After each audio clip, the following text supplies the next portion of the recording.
এখন সময় প্রায় 4:30-র কাছাকাছি। আছি কালীপুর, যাবো সিঙ্গুর। দিনেশ আমার জন্য সল্ট লেক থেকে একটা ইউপিএস বয়ে নিয়ে এসছে। এখন সে আমার গাড়ির পেছনে বসে আছে। আগে দিনেশকে আমাকে ডানকুনি প্ল্যাটফর্মে ছেড়ে দিতে হবে, কারণ দিনেশ এখান থেকে শিয়ালদা যাবে। যত তাড়াতাড়ি সম্ভব আমাকে দিনেশকে ছাড়তে হবে।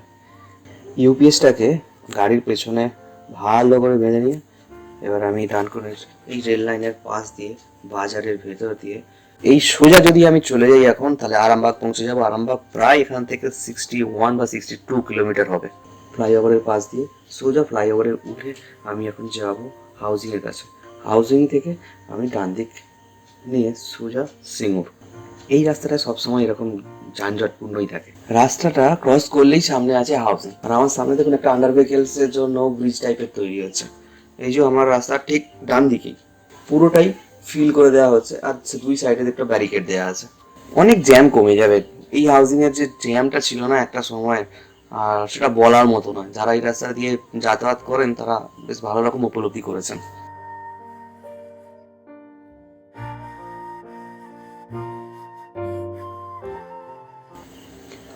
দূরেই দেখা যাচ্ছে ইয়েলো রঙের মার্কিং করা আছে। রাস্তাটা ওখান থেকে লেফটের দিকে টার্ন নিচ্ছে। এখানে হালকা জ্যাম আছে, কিছু না কিছু তো হয়েইছে। হ্যাঁ, বলতে ঠুকে দিয়েছে একটুখানি করে। চলুন আমি আগিয়ে চলি। দেখতেই পাচ্ছেন আমার ডান দিকে কংক্রিট দিয়ে পুরো ব্যারিকেড তৈরি করা আছে। জানি না কিসের জন্য ব্যারিকেডটা লাগবে, বা ফ্লোরটা ওখানকার রোডটা নাকি পুরোটাই কংক্রিটের হবে, তার কোনো আমার আইডিয়া নেই। তো সাইডের যে রাস্তাটা ছিল আমার ঠিক বাঁ দিকে, সেটাকেও পুরো কেটে দিয়ে পরিষ্কার করে দিয়েছে। ওখানটাও প্রায় সোলিং করা হচ্ছে কংক্রিটের জন্যই যতটা সম্ভব।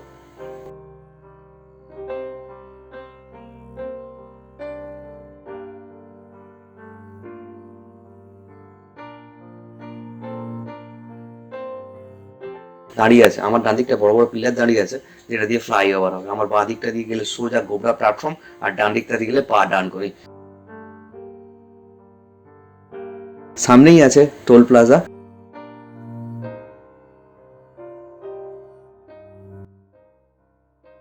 টোল প্লাজা ক্রস করলাম।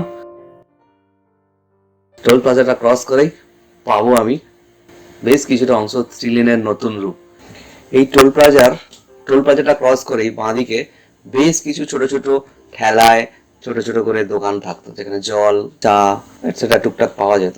অনেকেই এখানে দাঁড়িয়ে চা জল খেতেন, হালকা টিফিন করতেন। তার কোনো চিহ্ন নেই। আর কিছু লোক ছিল যারা ওই গাড়িতে স্টিকার লাগিয়ে গাড়িটাকে আরো সুন্দর করে তুলতো, তো তাদেরও কোনো চিহ্ন নেই এখন এই রাস্তার ধারে। থ্রি লেনটা দেখুন শুরু হয়ে গেছে। এটাই হচ্ছে থ্রি লেন। এটা যদি মার্কিং করা থাকতো আপনারা পরিষ্কার বুঝতে পারছেন, কিন্তু উইদাউট মার্কিং আছে বলে এখানে বোঝা যাচ্ছে না। এখন দেখুন এখানকার কিছুটা পিচের অংশ উঠিয়ে দিয়েছে, যেটা পুরোপুরি সেই সরু সরু সরু সরু রাস্তার মধ্যে দাগ হয়ে গেছে। সরু চাকার গাড়িগুলো না খুব অসুবিধা হয় যাতায়াত করতে। আমি তো আবার এক হাতে ফোন আর এক হাতে হ্যান্ডেল নিয়ে চলছি, কেউ একটা ফোন ঢুকেছে। যদি কোনো সময় কোনো গাড়ি একসাথে থ্রি লেনের ক্রসিং হয়, মানে এই রাস্তাটা দিয়ে একসাথে তিনখানা গাড়ি যদি ক্রসিং হয়, সেরকম যদি জায়গা বা সিচুয়েশন আমি ধরতে পারি ভিডিওর মাধ্যমে, অবশ্যই আপনাদেরকে সেটাকে হালকা স্লো করে দেখাবো। আবার দেখুন সেম রাস্তাটা কিছুটা সেই আঁচড় কাটার মতো সরু সরু করে দাগ করে দিয়েছে।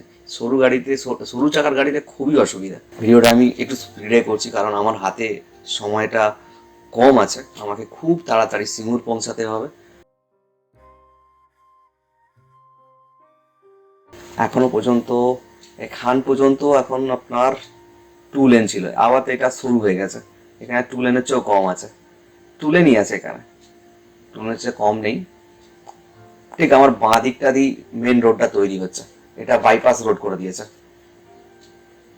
মেন রোড থেকে নেমে গেছে। আবার দেখুন আমরা সেই পুরাতন দুর্গাপুর এক্সপ্রেসওয়ের ওপরই উঠে পড়েছে, কিন্তু এখানটা কিন্তু এখনো পর্যন্ত থ্রি লেনের বাম সাইডের কিছুটা অংশ কাজ হয়েছে, বাকিটা হয়নি।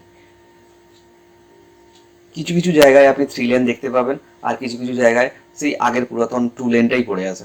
কিন্তু বাঁ দিক আর ডান দিকে কন্টিনিউ এক্সটেনশনের কাজ চলেই চলেছে। বড়া বাঁ দিকটা দিয়ে গেলে ভাড়ুইপাড়া, ডান দিকটা দিয়ে গেলে সোজা শ্রীরামপুর চলে যাবে আপনি। এখন আমি বাঁ দিকের লেন দিয়েই যাচ্ছি সোজা পুরাতন, কিন্তু বাঁ দিকটা যে থ্রি লেন কমপ্লিট হয়েছে, প্রচুর পরিমাণে বালি আছে। যদি স্পিডে যাওয়া হয় না, আর তাতে যদি ব্রেক করা হয়, স্কিড করবে তো একদম 100% স্কিড করবে। আর কিছু কিছু রাস্তার বেশ কিছুটা অংশ যেন মনে হচ্ছে সেই কোনো হিংস্র জন্তু তার নখ দিয়ে আঁচড় দিয়ে দিয়েছে।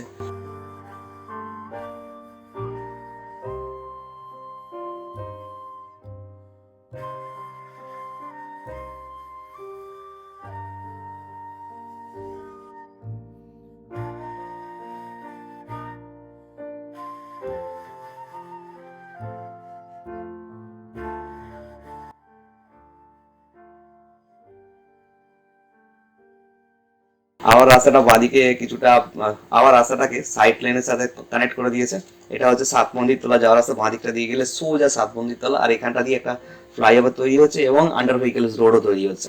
রাস্তাটা কিছুটা পরেই আবার সেই পুরাতন লেনের সাথে অ্যাড হয়ে গেল। দেখুন এখানে 3 লেনটাই কমপ্লিট, অপোজিট সাইডে গাড়িটা দাঁড়িয়েছিল না, কমপ্লিট 3 লেনতে। এখানটা আবার 2 লেনই হয়ে আছে, এখানে কোনো রকম চেঞ্জেস হয়নি এখনো। আগেকার যে Durgapur road 2 lane Durgapur road perfect এই জায়গাটা, শুধু সাইডেতে কোনো গাছ নেই। আর এই রাস্তার ধারে প্রচুর রকমের গাছ ছিল, তার মধ্যে বিশেষ করে উল্লেখযোগ্য হচ্ছে কৃষ্ণচূড়া আর রাধাচূড়া। যখন গাছগুলোতে ফুল আসতো না, লাল আর হলুদ রংটায় আর সবুজ পাতার সাথে অদ্ভুত সুন্দর লাগতো। যারা যারা দেখেছেন আশা করি সেটাকে ফিল করতে পারছেন। আমি আছি এখন সিঙ্গুর ব্রিজের ওপরে, এখানে একটা ফ্লাইওভার তৈরি হচ্ছে ঠিক ঠিক পুরাতন ব্রিজটার বাঁদিকে। আর এটা তারকেশ্বর যাওয়ার ট্রেন লাইন, আর এই ট্রেনটা হাওড়া থেকে তারকেশ্বর আসছে। আর আমি কিছুটা পরেই বাঁদিক নেব, বাঁদিক নিয়ে 12 নম্বর রোড ধরে আমি সোজা সিঙ্গুরের কাজটা কমপ্লিট করে তারকেশ্বর।